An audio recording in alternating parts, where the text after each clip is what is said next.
Procrastination doesn't look dangerous, it doesn't scream, it doesn't threaten you, it whispers. It says, you still have time, it says, tomorrow will be better. It says, just rest today. And before you realize it, days turn into weeks, weeks turn into months, months turn into years, and the life you meant to build quietly slips further away. This isn't about laziness.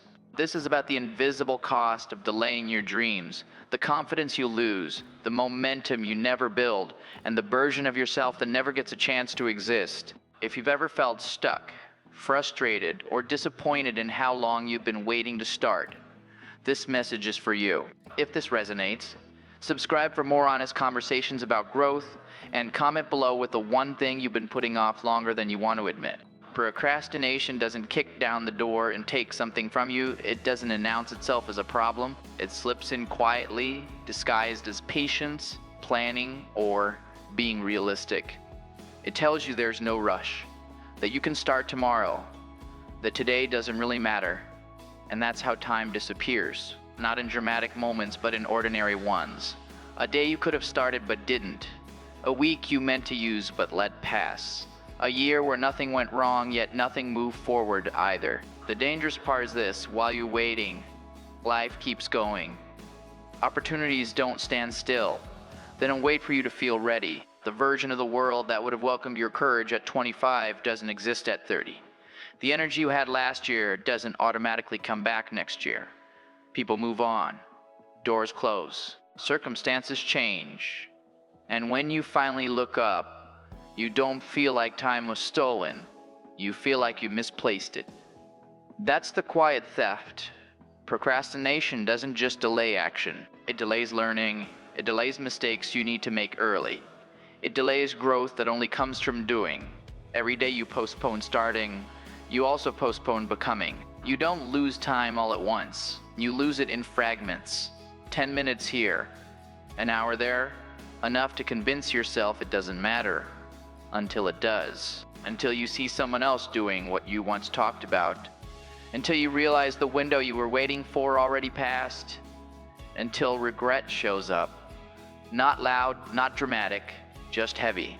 And the hardest part, you can't go back and reclaim unused time. You can only decide what to do with what's left. This isn't meant to scare you, it's meant to wake you up. Because the cost of procrastination isn't failure. It's never finding out what you were capable of. The truth is, you don't need more time. You need fewer delays. You don't need a perfect plan. You need a first step taken while you still can. So here's the question that matters. Not tomorrow, not someday, but now. What are you delaying that future you is quietly begging you to start? Be honest. Write it in the comments. And if this message hits something real in you, don't scroll past it. Use it. Every time you say, I'll start tomorrow, something small breaks inside you. Not loudly, not all at once, but quietly and repeatedly. Self-trust isn't built by big wins. It's built by the promises you keep to yourself when no one is watching. And procrastination doesn't just delay progress. It teaches you, slowly, that your own word doesn't matter. You feel it in subtle ways. You stop getting excited about your goals because you disappointed yourself too many times. You stop believing your own plans because history tells you they won't happen. You start lowering your expectations, not because you aim low, but because aiming high hurts when you don't follow through. That's how delayed action erodes confidence. At first it looks harmless. You postpone one workout, you delay one application, you avoid one uncomfortable conversation. But your mind keeps score. Every broken promise becomes evidence. Evidence that maybe you're not disciplined, maybe you're not capable, maybe you're just not that kind of person. And the tragedy is this: you don't lose confidence because you failed. You lose confidence because you never showed up. There's a massive difference between failing while trying and failing by avoiding. One teaches you, the other teaches you doubt. When you avoid action long enough, even small tasks start to feel heavy. Not because they're difficult, but because your self-trust is gone. You hesitate before starting anything, not out of fear of the task, but fear of yourself. What if I don't finish again? What if I quit like last time? So you wait, and waiting feels safer than confirming your own doubts. But here's the truth most people never hear. Confidence isn't something you discover. It's something you rebuild. One kept promise at a time, not massive goals, not perfect routines, just small, intentional follow-through. You don't need motivation to restore self-trust. You need evidence. Evidence that when you say you'll do something, you do it. Even if it's small, especially if it's small. Because every time you follow through, even imperfectly, something shifts. Your voice starts to sound believable again. Your plans stop feeling like lies. Your future starts to feel possible. So let me ask you something real. What's one promise you've been breaking with yourself? Over and over. Be honest. Put it in the comments. Not to judge yourself, but to mark the moment you stop letting delay define you. Start small. Start now. Dreams don't usually die in one dramatic moment. They don't collapse in flames or disappear overnight. They fade slowly, quietly, almost politely. They fade when you tell yourself, I'll come back to this later. They fade when you stop talking about them because it hurts to explain why you haven't started. They fade when life gets busy and your dream becomes something you think about only when you're tired or alone. Neglect is subtle like that. You don't wake up one day and decide to give up on what mattered to you. You just stop feeding it. At first the dream is loud. It keeps you awake at night. It excites you. It scares you in a good way. Then one delay turns into another. You miss a chance. You skip a step. You tell yourself you're being practical, responsible, realistic. And slowly the fire dims. Not because you failed, but because you stopped showing up.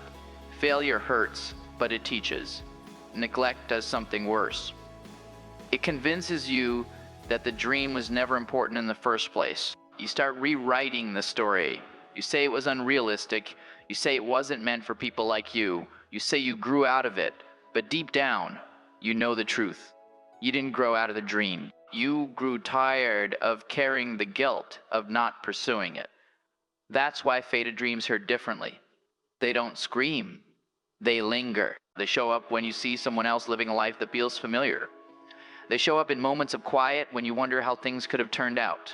They show up as a strange sadness you can't fully explain. And the most painful part, the dream is still there, just quieter, waiting, weaker, but not gone. Here's what people rarely tell you. Dreams don't need massive leaps to survive. They need attention. A small action, a messy start, a few minutes of courage when comfort is easier. Delay starves dreams. Action feeds them. You don't need to resurrect everything at once. You just need to stop pretending you don't care. Soul, ask yourself this. Honestly, what dream have you been neglecting, not because you can't pursue it, but because you've been afraid to try? Write it in the comments. Not for validation, not for pressure, but as a reminder to yourself that it still matters. Because dreams don't die from failure. They fade from delay.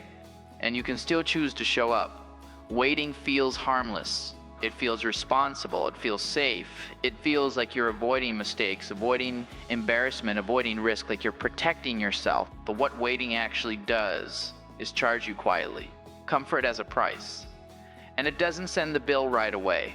When you wait, you don't feel pain. You feel relief. Relief from pressure. Relief from uncertainty. Relief from having to try and possibly fail. And that relief is addictive. You tell yourself you'll move when you're more prepared, when you're more confident, when the timing is right. But the truth is, ready is just another form of comfort. Every day you stay where it's familiar, you're paying with something you can't see yet. You're paying with experience you didn't gain, skills you didn't build, connections you didn't make, and those costs compound. The world doesn't reward comfort. It rewards movement. While you're waiting for the perfect moment, others are moving imperfectly, learning, adjusting, growing. Not because they're braver, but because they're willing to be uncomfortable. And here's the painful part. Waiting doesn't keep you safe forever. It just delays the discomfort. Because eventually, waiting turns into regret. And regret is heavier than fear. Fear says, what if this doesn't work? Regret says, why didn't I try when I could? One is sharp but short-lived. The other lingers. Comfort today feels good, but growth lives on the other side of it. That job you didn't apply for, that project you didn't start, that conversation you avoided, each one felt safer to postpone. Each one carried a cost you didn't notice at the time. You didn't lose anything immediately. You lost momentum. And momentum is hard to rebuild. This isn't about recklessness. It's about awareness. It's about realizing that waiting isn't neutral, it's a choice. And every choice has consequences. So the real question isn't what if I fail, it's what is waiting costing me? What version of yourself is being delayed because comfort feels easier today? Be honest with yourself. Then be honest in the comments. Name the thing you've been waiting on. Not to shame yourself, but to confront the cost, because comfort feels safe. But it's expensive, and growth always charges up front. Most people are waiting for motivation. They wake up hoping to feel ready. They scroll, they plan, they think, waiting for the moment when energy suddenly appears and makes action easy. That moment rarely comes. Momentum isn't something you stumble upon. It's something you build, one uncomfortable step at a time. The lie we tell ourselves is simple. Once I feel motivated, I'll start. But in real life, motivation is a reaction. It shows up after movement, not before it. Think about it. You've never felt motivated to clean an entire room, but once you pick up one thing, the rest becomes easier. You've never felt inspired to work out, but after the first few minutes, your body wakes up. Action creates clarity. Action creates energy. Waiting does the opposite. The longer you wait, the heavier everything feels. Tasks grow in your mind. Fear gets louder. Doubt settles in. Not because the task is hard, but because inertia is powerful. Stillness makes everything feel impossible. Movement makes things feel manageable. Momentum doesn't come from massive breakthroughs, it comes from showing up consistently when it's uncomfortable. 5 minutes, one page, one message sent, one small action that proves to your mind that you're not stuck, you're just starting. And once you start, something shifts. You stop negotiating with yourself. You stop waiting for the perfect mood. You begin trusting action more than feelings. That's how people build discipline without forcing it. They don't rely on motivation. They rely on momentum. And momentum is forgiving. You don't need to do everything today, you just need to do something. Because every action sends a signal I move, even when I don't feel ready. That signal compounds. Over time, action becomes identity. You stop seeing yourself as someone who waits. You become someone who acts. So if you're stuck right now, stop asking how to feel motivated. Ask a better question. What is the smallest action I can take right now that moves me forward? Do that. Then come back and tell me in the comments what you started. Not what you finished. Not what you planned. Just what you started. Because momentum isn't found. It's built. And the first step is always yours. Every time you say, I'll do it later, someone pays the price. And that someone is you. Just in the future, delay doesn't erase responsibility. It transfers it. Every later becomes a debt that future you has to carry, with less time, less energy, and more pressure. That's the part we don't think about. When you postpone action, you imagine you're giving yourself a break. But what you're really doing is stacking weight onto a version of you that hasn't arrived yet. Future you wakes up with more to fix, more ground to make up, more regret to untangle. And that future, you never agreed to this deal. Think about the habits you meant to start years ago, the skills you said you'd learn when things slow down, the conversations you avoided because they felt uncomfortable. None of those problems disappeared. They just waited, and when they returned, they were heavier. Because time doesn't pause while you prepare. It moves, quietly, relentlessly. Every delay compounds. A year of postponing learning a skill doesn't just cost you a year, it costs you the growth that would have come after that year. The confidence you would have built, the opportunities that only open once you've started. That's why delay feels cheap in the moment, but expensive in hindsight. The bill always arrives. Sometimes it shows up as stress, sometimes as regret, sometimes as watching someone else live a version of the life you planned. And the hardest truth, future you will never have more time than you do right now. They'll have more responsibility, more pressure, more consequences. So ask yourself this honestly, what are you pushing on to future you because it feels uncomfortable to handle today? What conversation are you avoiding? What step are you delaying? What dream are you postponing with the excuse of later? Write it in the comments, not to punish yourself, but to take responsibility back. Because you can't erase the past, but you can stop sending the bill forward, and future you will thank you for that. Most people don't fail because they aim too low. They fail because they wait too long.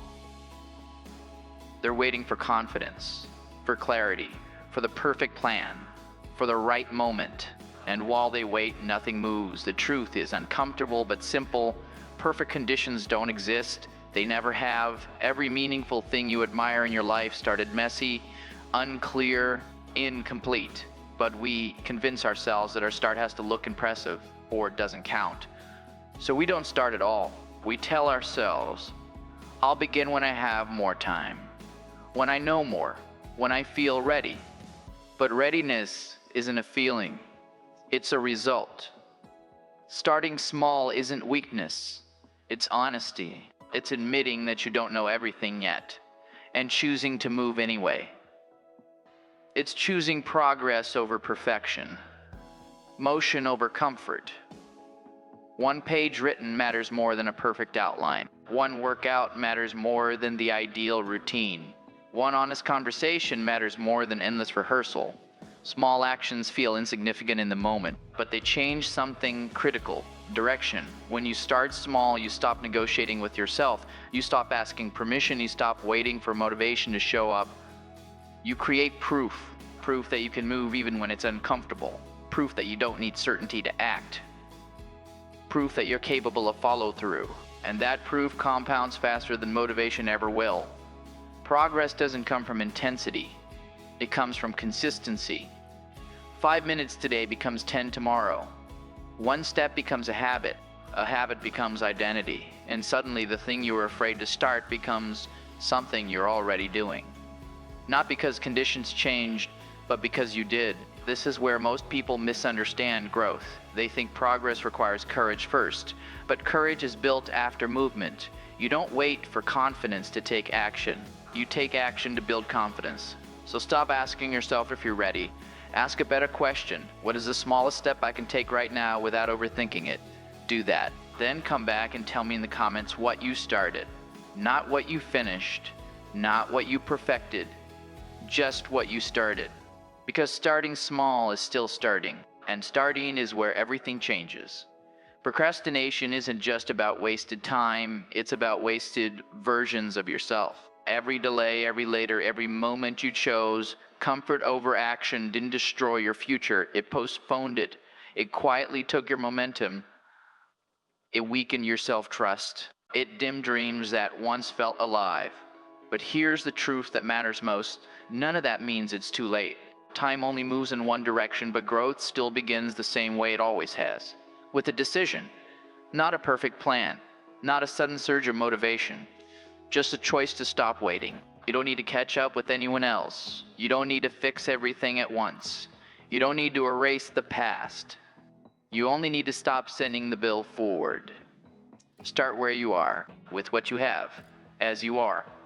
One honest action today does more for your future than years of thinking about it. One small step rebuilds trust. One moment of courage brings momentum back to life. The cost of procrastination is real. But so is the power of starting now. So before this video ends and life pulls you back into routine, pause and ask yourself one final question. What would change if I stopped waiting? Let that question follow you, and when you're ready, not later, not someday,